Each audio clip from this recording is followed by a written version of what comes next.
Oke, halo semuanya. Sekarang kita akan mengerjakan project 5 di week ke-8 ini dan akan dikumpulkan minggu depan. Jadi, setelah kita melakukan project-project sebelumnya ya, dari project 1, 2, 3, 4, kita udah tahu urutan mesinnya seperti apa, kita udah tahu jumlah mesinnya, jumlah operator, kita juga sudah tahu luas lantai produksinya kita seberapa, kemudian kita mengetahui mesin-mesin kita urutannya dari mana sampai mana.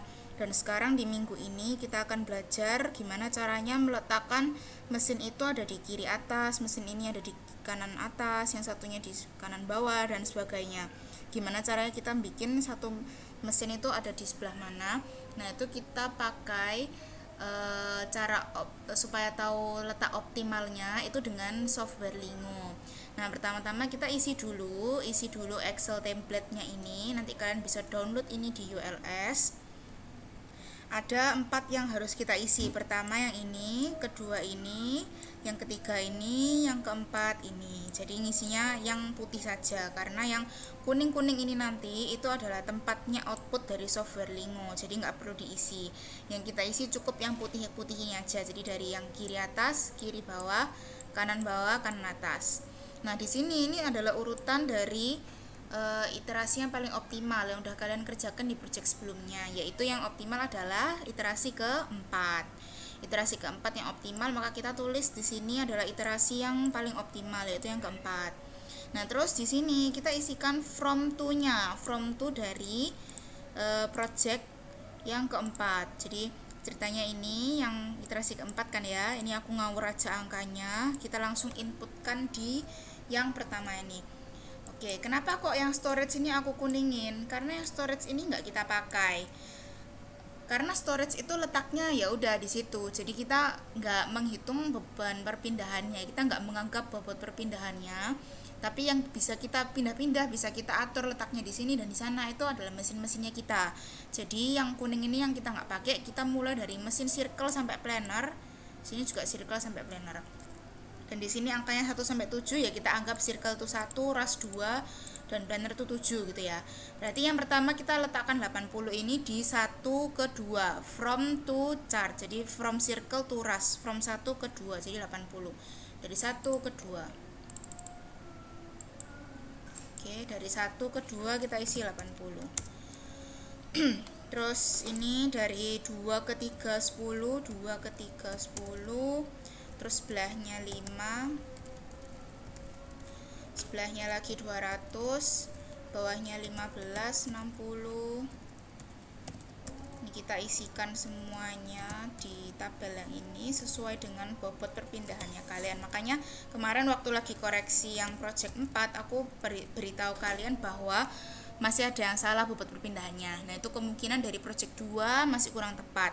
Jadi dari project 2 udah harus dibenerin dulu sehingga bobot perpindahannya di project 4 sudah benar, ya toh. Di sininya tuh loh maksudku. Di sininya tuh udah benar iterasinya. Mungkin benar iterasi 4 paling minimum, tapi ininya tuh masih kurang sesuai. Kalau misalnya salahnya dikit-dikit ya aku kasih tahu salahnya di rekapitulasi yang sebelah mana. Nah, tapi kalau misal udah nggak aku sebutin rekapitulasi di operasi keberapa, tapi langsung aku bilang project 2-nya ada yang salah, nah berarti itu agak parah gitu kesalahannya, lumayan banyak salah di operasi-operasinya sehingga hasil ininya itu beda banget dengan kunci jawaban. Jadi ini sebaiknya dibetulin dulu dari project 2, project 4-nya juga, sehingga project 4-nya bobotnya mengikuti dengan benar. Jadi di project 5 kita masukin ininya juga betul. Nah, kita sudah isi di sini. Terus sekarang yang from to yang bawah ini kita isi dengan apa? Kita isi dengan material handling. Nah, sekarang kita buka dulu modul halaman 15. Modulnya kalian halaman 15.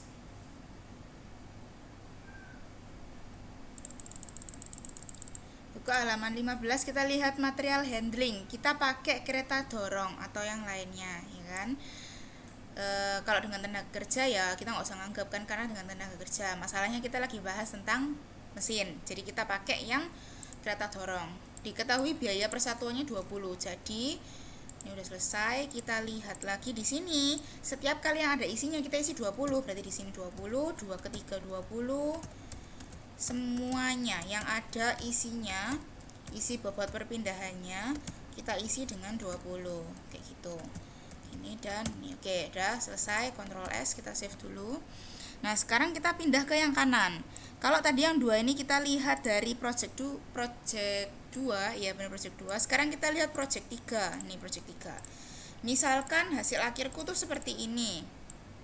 Ya, seperti ini. Ini gini dulu aja biar nggak bingung. Oke. Nah, misalkan hasilku seperti ini. Nah, perkalian-perkalian di samping ini apa sih? Perkalian di samping ini adalah breakdown dari masing-masing ini. Jadi 50 itu adalah 1 kali 50, 2 kali 25, 5 kali 10, ada lagi? Nggak ada, jadi cuma ini aja.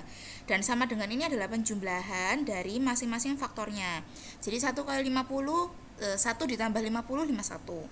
2 ditambah 25, 27. 5 tambah 10, 15. Nah, ini dilakukan untuk semuanya. Jadi semuanya kita faktorkan dulu, perkaliannya berapa kali berapa, lalu kita jumlahkan. Jadi sama dengannya ini adalah penjumlahannya. Jadi 32 ini dapat dari 2 ditambah 30. Nah, terus kita isikan di tabel itu apa? Yang kita isikan adalah yang penjumlahannya minimum dan maksimum. Kalau kayak gini kan berarti 15 dan 51, ya kan?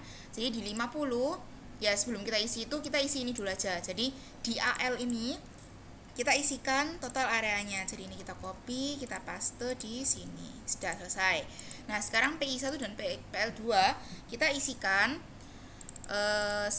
penjumlahannya yang minimum dan yang maksimum. Oke, minimum dan maksimum berarti 15 dan 51. 15 dan 51. Di sini 15, di sini 51.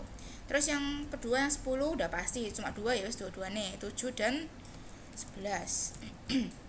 Ini sama 15 dan 51. 30 berarti berapa? 11 dan 13 ya. 11 dan 31 minimum dan maksimum. 200 berarti berapa itu? 30 dan 201. 30 dan 201. Yang 20 9 dan 21, 9 dan 21. Yang 60 16 dan 61, 16 dan 61. Oke, Ctrl S. Sudah selesai. Sekarang kita isi yang atas. Yang atas ini adalah selisihnya mereka, selisih dari pemfaktoran itu yang paling kecil.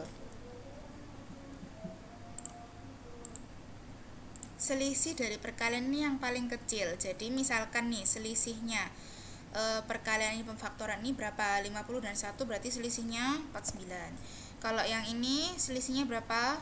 23. Yang ini 10 dan 5 selisihnya 5. Paham maksudku ya? Jadi 49 dapat dari mana? 50 dikurangi 1. 23 dapat dari mana? 25 dikurangi 2. 5 dapat dari mana? 10 dikurangi 5. Gitu. Jadi yang paling kecil yang mana? 5. Berarti 5 kali 10 yang kita pakai. 5 dikali 10. Jadi kalian mau nulis 10 yang di sini atau 5 yang di sini terserah. Yang penting ini tuh artinya length, yang ini width. Jadi panjang kali lebar. Terserah kalian mau nulisnya yang mana. Ya tulis 5 10 gitu enggak apa-apa. Jadi kenapa sih kita pakai selisih yang paling kecil? Karena kalau selisih paling kecil artinya panjang dan lebarnya ini ukurannya tuh hampir sama. Jadi 5 kali 10. Itu kan bentuknya ya bukan kotak tapi nggak persegi panjang banget. Bandingkan dengan yang 50 dengan 1. Itu persegi panjang banget. Nah, itu kan nggak mungkin toh mesin kayak gitu. Jadi kita ambil yang paling memungkinkan yaitu 5 kali 10. Itu yang bentuknya paling normal gitu. Oke. Nah, sekarang yang kedua.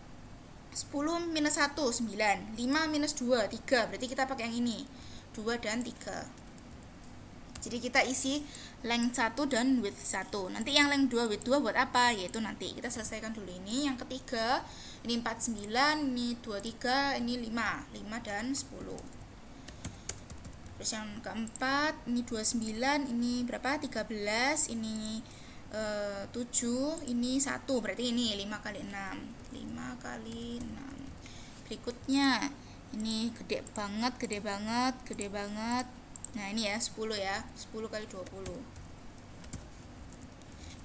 Berikutnya ini 19 8 1. 4 kali 5. Ini besar. Ini ya 4 ya. Yang lain enggak ada yang selisihnya 4. Oke, 6 kali 10. Nah, terus length